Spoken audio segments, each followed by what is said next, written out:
가기사는 증시 각도기. 안녕하세요. 증시 각도기 TV 시청자 여러분, 투자 여러분 반갑습니다. 네, 1월 14일 수요일 중국마음으로 찾아뵙게 된 각도기 각산줄입니다. 안녕하세요. 진링입니다. 아, 이게 나이를 먹으니까 날짜를 잘 계산을 못해요. 연초인데요. 그러니까 연초인데 12월 막 이러고 있어. 아, 참나. 너무 걱정이네. 바쁘시니까. 네, 자 어제까지 이제 거래대금은 계속 늘고 엄청난 시장 상황들이 계속됐는데 숨고르기 할 때 된 거 아닌가요? 어떻습니까? 네. 오늘 거래 대금이 또 늘었습니다. 또 늘었어요. 오, 어제는 뜨겁네. 3.7조 yuan, 오늘은 3.9868조 yuan. 이제 곧 4조 yuan을 바로 4조면은 800조예요. 네. 하루 거래량이 800조가 그래서 된다는 얘기예요. 며칠 사이에 거래 대금이 계속 쭉쭉 올라갔잖아요. 네. 그래서 오늘은 오전장이랑 오후장 분위기가 좀 많이 달랐는데 거래 대금이 느는 건 좋은데 또 너무 갑작스럽게 너무 늘면 또 그러니까 그렇죠. 그래서 오늘 오전장이랑 오후장에 좀 분위기가 다른 이유는 오늘 점심쯤에 거래소, 상위거래소, 심천거래소, 북경거래소 네. 3거래소에서 뭘 발표하냐면 신용거래융자 보증금률 최저 비율을 상향 조정했습니다. 신용 땡겨 쓰지 말라는 얘기죠. 네, 좀 너무 네. 과열. 네.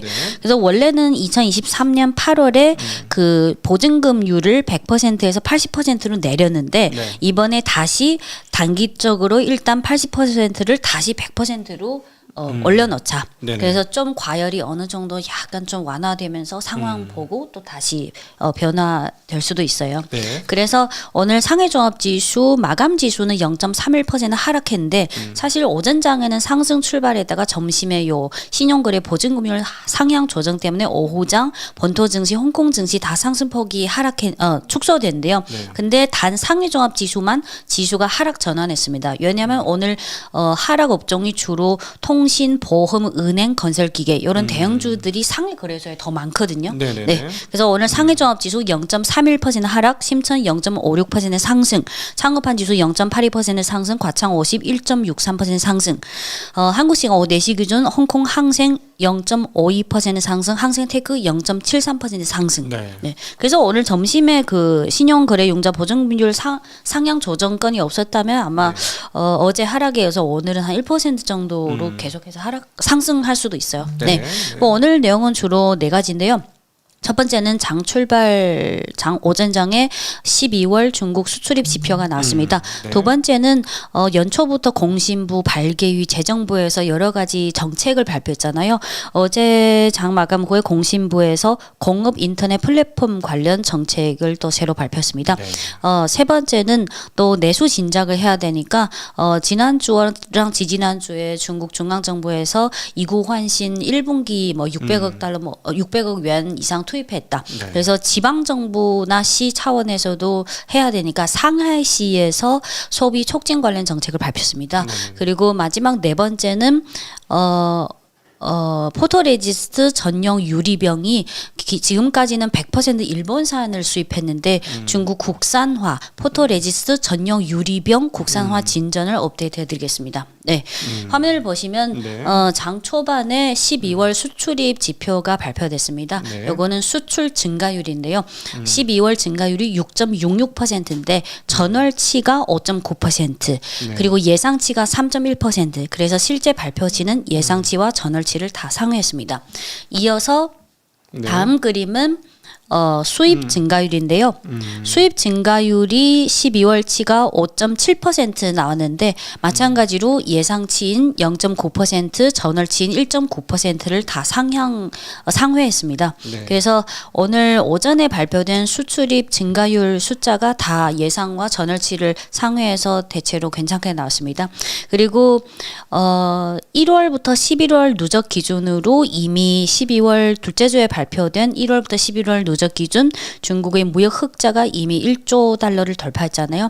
오늘 발표된 게 1월부터 12월 2025년 연간 기준으로 중국의 무역 흑자가 1.18898 한 네. 1.18조 달러. 그래서 최고치를 또 경신했습니다. 아, 굉장한 규모예요. 아니, 그쵸? 화면을 보시면 요거는 증가율이 아니라 무역 흑자의 월별 누적 금액입니다. 네네. 금액. 그래서 요게 1월에는 네. 0에서 시작하는 네, 거죠. 그래서 네. 1월, 2월 누적, 1월, 2월, 3월 누적. 그래서 매번 그 꼭지 제일 높은 게 12월까지. 1월부터 네네. 12월까지. 네. 근데 이번에 늘은 건 꽤 많이 늘었네요. 전년에도 많이 늘었습니다. 이게 인류 역사상 국가별로 최대치입니다. 네. 최대 기록을 경신했습니다. 그리고 이점면은 뭐 한국 돈으로 한 1,800억 1,800조 뭐 이 정도 되는 거네. 그죠? 그리고 네 화면이 요게 2020년부터 25년까지인데요. 2021년, 22, 23, 24, 25 연간으로 흑자 규모를 간단히 말씀드리면 2021년 0.67조 달러, 22년 0.83조 달러, 23년 0.82조 달러, 24년 0.99조 달러, 그리고 25년 1.1898조 달러. 네. 그리고 두 번째 내용은 어제 중국 시황 보신 분들 아시겠지만 12일 오후에 재정부 발개위에서 정부 투자 기금을 계획하고 배치할 때 어떤 방향으로 투자할 것이냐 그 가이드라인 네 거기에 신흥산업, 미래산업, 뭐 디지털 경제, 전통산업. 근데 하루 이후인 어제 13일 오후에 뭐가 발표됐냐면 다음 그림을 보시면 공신부에서 네. 뭘 발표했냐면 공업 인터넷 플랫폼 고품질 발전 추진 방안 2026-2028. 공업 인터넷 플랫폼 고품질 발전 추진 방안. 공업 인터넷이라는 것은 그 산업 현장에서 IoT가 사물 인터넷, 산업 현장에서 산업 인터넷 기술을 활용해서 그 산업 현장의 생산성, 효율성, 안전성을 높이는 그런 디지털 인프라와 서비스를 말합니다. 네. 그래서 그동안 10년 넘게 중국이 했지만 중국이 그 발표한 정책 명칭 중에 무슨 산업 고품질 발전 추진 계획 요 고품질 발전이라는 단어가 들어가면 무슨 뜻이냐면 그 전에 5년이든 10년이든 이미 일정 기간 그 산업이 이미 다 확대되고 성장했다. 어느 정도 규모는 다 됐으니까 이제부터 좀 더 퀄리티 향상. 그래서 고품질 발전이면 이 산업이 점점 성숙 단계로 간다. 이렇게 생각해요. 네. 그래서 요 공업 인터넷 플랫폼 고품질 발전 추진 행동 방안 2026, 2028 요 정책의 목표치가 나는데 2028년까지 목표치가 뭐냐면 중국 기업 중에 요 공업 인터넷 플랫폼을 주요 사업으로 영위하는 기업을 450개 이런 공업 인터넷 플랫폼을 육성하자. 네. 네. 그리고 그 450개 영향력 있는 플랫폼을 총 하드웨어 한 1.2 세트랑 접목해서 그래서 그 기존에도 계속해서 시장 규모가 확대됐지만 좀 더 양이랑 질을 향상시키자. 네. 그리고 2025년 기준으로 보면 2025년 중국 국내 공업 인터넷 요 산업 규모는 이미 1.6조 yuan을 돌파했습니다. 그래서 요것도 또 어떤 성장모입니다. 그래서 화면을 보시면 요게 중국 증시 중 산업 인터넷 테마 지수인데요. 어제 6%대 상승했고 오늘은 오전장은 3% 상승했는데 오후장에 아까 앞서 말씀드린 그 때문에 오후장 상승폭이 1%대로 축소됐습니다. 오늘 그래프는 한국 시간 오후 한 2시 40분 기준입니다. 그저께 올랐다 어제 빠졌다 오늘 다시 오는 거네. 그죠? 아, 네. 그 6% 그리고 어제 잠깐 하고 제가 아까 잘못 6%. 그래서 요 공업 인터넷 테마 지수를 보면 앞서 지난 몇 거래일 동안 말씀드린 뭐 상업 우주나 그 오를 때 같이 올랐어요. 그리고 요 테마 지수에 들어간 게 하드웨어, 소프트웨어 또는 요 테마 지수에 심지어 그 폭스콘 중국도 포함되어 있어요. 우리가 알고 있는 종목들이 많이.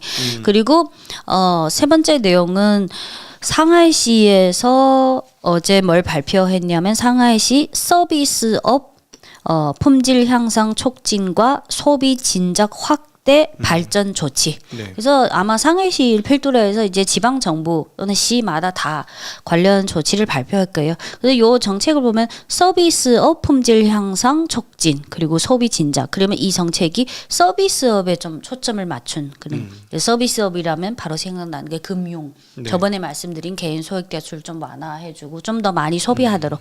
그래서 하지만 이런 상하이시 정책이라서 그런지 오늘 소비 관련주들은 그렇게 그렇게 뭐 움직이지 않았고 오히려 하락했습니다. 오늘 네 번째 내용은 어제 말씀드린 거는 12일에 공신부 부장이 올해도 열심히 하자 이런 첨단 제조업이라든지 AI. 근데 12월 12일에 또 뭐가 있었냐면 과학기술 혁신과 산업혁신 심층 융합 전시회가 있었습니다. 네. 좀 소규모인데 과학기술 혁신과 산업혁신 심층 융합 전시회. 여기 전시회에서 많은 제품이 전시되잖아요. 다음 그림을 보시면 그중에 CCTV에서 중점적으로 보도한 게 요 전시회에서 두 개인데 그 중에 하나가 아무래도 포토레지스트 전용 유리병이라서 더 시장의 주목을 받았습니다. 네. 이 화면을 보시면 요 좌측이 그 기자고 우측이 공신부 부장인데 요 병처럼 생긴 게 포토레지스트 전용 유리병입니다. 그래서 요 포토레지스트는 뭐 여러분들 잘 아시겠지만 순도와 밀봉 요구 수준이 극단적으로 높잖아요. 그래서 수년간 중국은 요 포토레지스트 전용 유리병을 100% 일본 수입에 의존했습니다. 네. 그래서 이번에 중국의 현지 기업이 드디어 포토레지스트 전용 유리병 국산화에서 아직 양산은 아니고요. 국산화에 성공해서 이번에 CCTV에서 보도했는데 요 인터뷰에서 공신부 부장 왈 포토레지스트 보관 운송용 유리병이 이미 생산 라인에서 시제품 생산을 시작했고 현장 반응은 지금으로 봐서는 매우 좋다. 네. 그래서 다음 그림을 보시면 이분이 이름이 한국 이름이네. 이동성이네. 이동성. 그죠? 한국 사람입니까? 화면을 네. 보시면 네. 이 한자 남대광전 영문명은 나타 남대광전 이 회사가 심천 종목인데요. 300 심천 창업한 종목 300 369 아까 앞서 보여드린 포토레지스트 전용 유리병 국산 제품이 바로 이 회사가 만든 겁니다. 그래서 이 회사의 그 주요 사업이 세 가지가 있는데 세 번째 사업이 바로 포토레지스트 전용 유리병 그리고 희석제 이런 거를 그리고 또 헥사메틸 디실라젠이라는 유기 규소 화합물. 그래서 이 회사는 고순도 유기 화합물 에 초점을 만든 R&D 및 생산 판매 회사입니다. 그래서 다음 그림을 보시면 이 남대광전 이 종목의 주가 흐름을 보시면 사실 지난주에 심천 창업한이라서 상한폭이 20%입니다. 그래서 지난주 1월 7일쯤에 한 20% 상한가를 기록한 적 있고 이번 주 들어서서 좀 어제는 좀 하락했는데 오늘 이 종목이 오늘 4%대 상승 마감했습니다. 지금 뭐 별로 안 오른 것 같이 보여도 지금 저기 상한가 폭이 커서 그런지 지난 그 9월에 비해서는 거의 2배 가까이 올랐어요. 네. 32, 33 여기서부터 네, 올랐으니까. 1월 초에 많이 급등했습니다. 그리고 이거에 대한 현지 코멘트를 간단히 번역해 드리면 그동안 전용 유리병은 일본 기업이 장기간 독점해 왔고 중국은 100% 수입에 의존해 왔으며 높은 가격과 공급망 리스크가 상존했다. 그러나 이번 연구 성과로 중국은 침투 방지 및 내식성 등 핵심 지표에서 일본 제품과 성능이 유사한 국산 전용 유리병 개발에 성공했다. 포토레지스트 전용 유리병은 일본 독점을 끝낸 중국 반도체의 수호자로 평가된다. 그래서 이거는 아직 그 시제품 생산이라서 그래서 그 이 회사 홈페이지에 들어가서 이 제품을 클릭해 보니까 보통 제품 좌측에 그림이고 우측에 뭐 성능이라든지 설명이잖아. 이 제품 우측에 설명 중에 뭐라고 쓰였냐면 아직은 양산 준비 중. 여러분 기다려 주세요. 네, 아직은 준비 중인가 봐요. 근데 이게 뭐 되게 비싼가 보지? 되게 가격을 제품은 아닐 것 같은데 유리병이. 아니요. 네. 이게 제가 간단히만 공부해 봤는데 네. 이게 엄청 첨단 제품이에요. 그러니까 가격이 얼마길래 그래? 처음에 가격은 제가 확인해 볼게요. 근데 네. 이게 100% 일본 한국도 일본에서 수입하고 100% 일본산 수입에 의존해 와서 이게 현지 그 피드백을 보면 이게 단순히 유리병이 아니라 그 포토레지스트가 사실 일본이 강점을 갖고 있잖아요. 요 유리병이 없으면 절대 안 돼요. 유리병이 그냥 유리병이 아니라 이 포토레지스트 전체 이 산업에서 완전 아주 중요한 그런 존재예요. 그래서 이게 처음에는 소비자들 이건 뭐야? 그냥 유리병. 근데 이 유리병을 포함해서 두 개 제품이 12일에 과학기술 혁신과 산업혁신 심층 용합 전시회에서 CCTV에서 딱 요 두 제품을 보도했거든요. 그만큼 그리고 그동안 100% 일본 수입에 의존했다는 거는 일본이 그 핵심 기술을 갖고 네.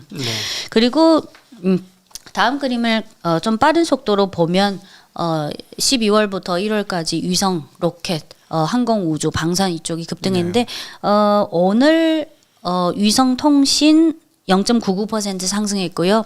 그리고 다음 상업 우주 테마 지수는 0.4% 상승 마감했고 오늘은 전체적으로 점심에 그 기사 소식이 나온 다음에 오후에 다 축소됐습니다. 상승폭. 그리고 중국 증시중 반도체 지수가 오늘 1%대 상승 마감했고 이어서 네. 홍콩 증시중 반도체 업종 지수도 1% 상승 마감했고요.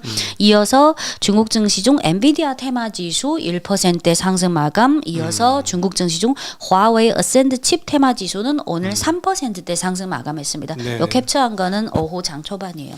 그래서 하웨이가 이제 올해 중순쯤에 신규 칩 만들죠. AI 관련 정확한 날짜는 미정인데 그냥 40인가 9970인가 뭐 이런 950. 네. 그러니까 작년 9월에 발표한 거는 오늘 1분기, 올해 1분기랑 올해 4분기에 각각 하나씩 발표한다. 근데 1분기 네. 언제 발표할지는 모르겠어요. 근데 제 생각에 이미 1월이라서 설 후에 발표하지 않을까요? 950 그다음에 네. 다음 거는 960, 다음 네. 거는 970. 네.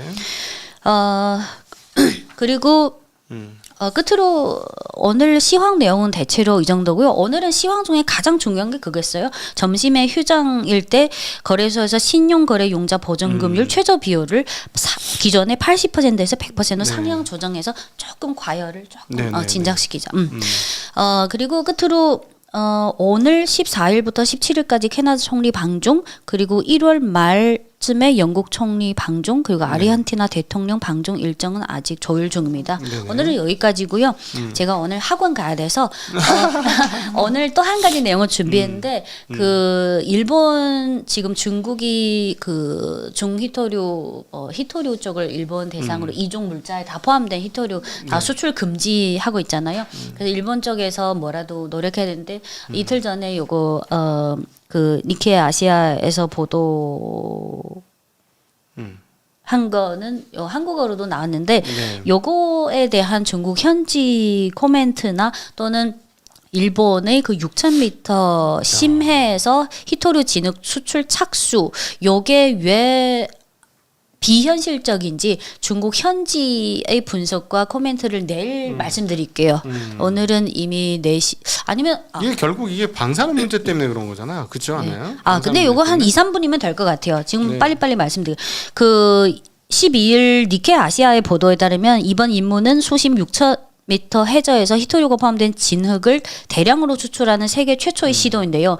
중국의 그 히토류 수출 금지 때문에 일본 쪽에서 뭔가 뭐 전략적으로 해야 된다. 근데 이번 한 달간의 임무는 해저 6,000m 지점에서 설치된 채굴 기계가 진흙과 바닷물을 혼합해서 찰흙 상태로 만든 뒤에 약 600개의 파이프를 통해서 선박으로 끌어올리는 운용 검증에 초점만. 근데 요거는 실제로 그 채굴이 아니라 시추.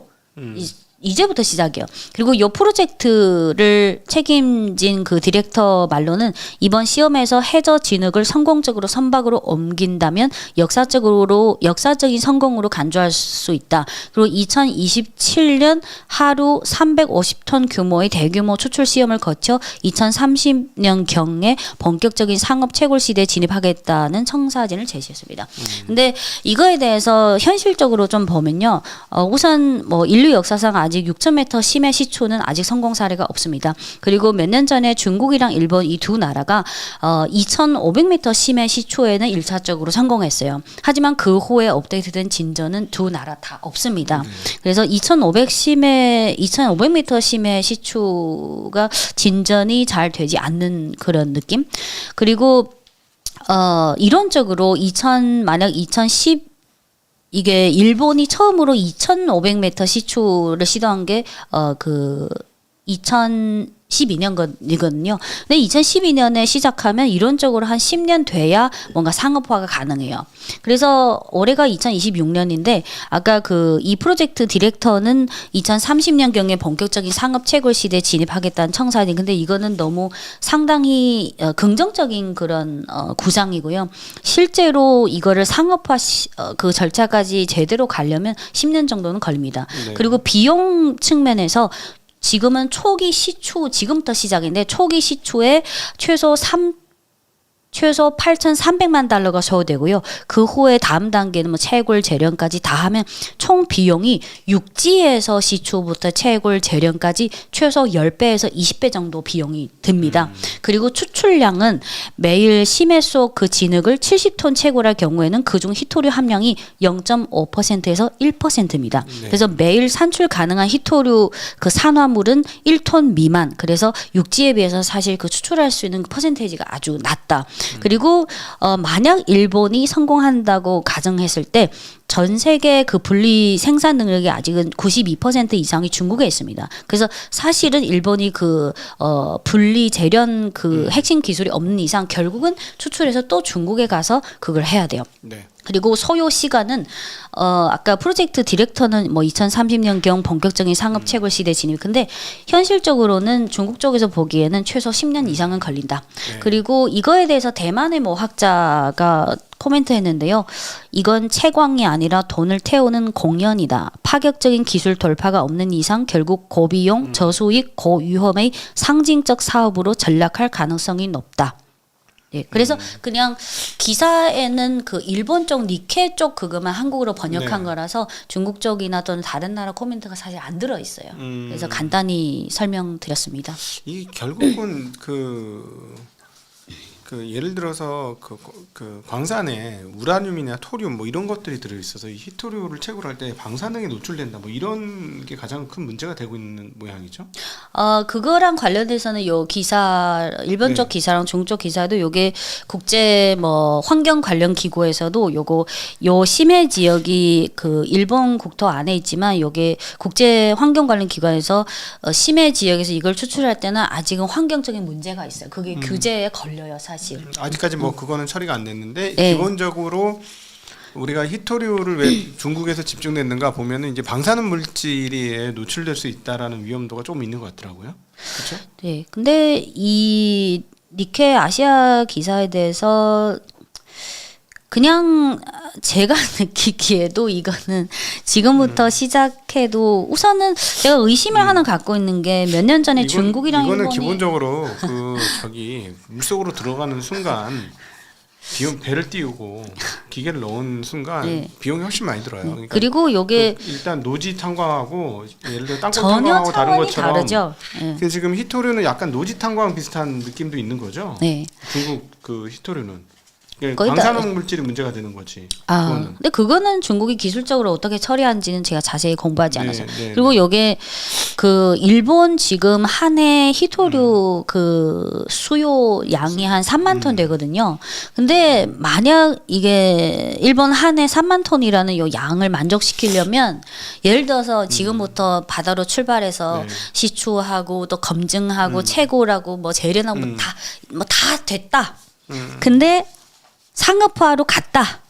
그런데 그 일본의 한 해 양을 맞추려면 동시에 수백 척의 이 시추함이 동시에 그걸 맞아. 작업해 이게 그래서 기사에는 이케 아시아 쪽을 좀 인용해서 좀 너무 긍정적. 이거는 기본적으로 돈이 많이 들어. 네. 네, 돈이 그리고 많이 이거를 들어가지고 10년 이상 차라리 이렇게 시비에서 파는 것보다 호주라든가 뭐 요즘 베트남이라든가 이런 데 가서 협력해가지고 파는 게 낫지.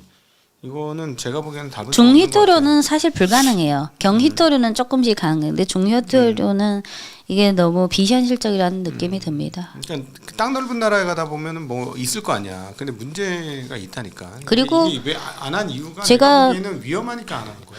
여러 가지 한계가 네. 너무 또 그리고 제가 그러니까 몇 년 전에 중국이랑 일본이 이번에 시도한 건 일본 6,000m잖아요. 몇 년 전에 중국이랑 일본이 2,500m 심해 시초에 성공했는데 그 후에는 크게 진전이 없어요. 그럼 2,500m도 그만큼 진짜 어렵다는 건데 비용이 안 맞겠지. 돈이 안 맞을 거예요. 이게 10년 이상 정보에서 어마어마하게 투자해야 돼. 이게 쉽지 않아요.